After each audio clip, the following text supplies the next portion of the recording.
ఇదిగోమ్మా, ఈ చీర చూడు, నీకోసమే. ఎలా ఉంది? మంచిగుంది బిడ్డా.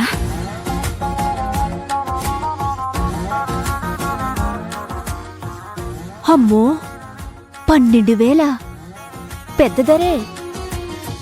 స్నేహ, గింతింత ధర పెట్టి నాకు చీరలెందుకమ్మా? ఏదైనా మామూలుది తీసుకోవచ్చు కదా.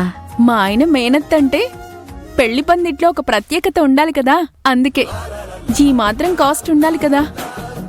అవునత్తయ్య, మీరెప్పుడు మా లైఫ్లో ప్రత్యేకమే, కాదనకండి. నా చెల్లి శివ మేనత్తికే అంత ధరలో చీర తీసుకుందంటే సొంత అక్కని నాకే రేంజ్లో తీసుకునుంటుందో మరి. చూద్దాం, సర్ప్రైజ్ ఇస్తుందేమో. అమ్మా, అమ్మా, ఇదిగో ఈ చీర నీకు.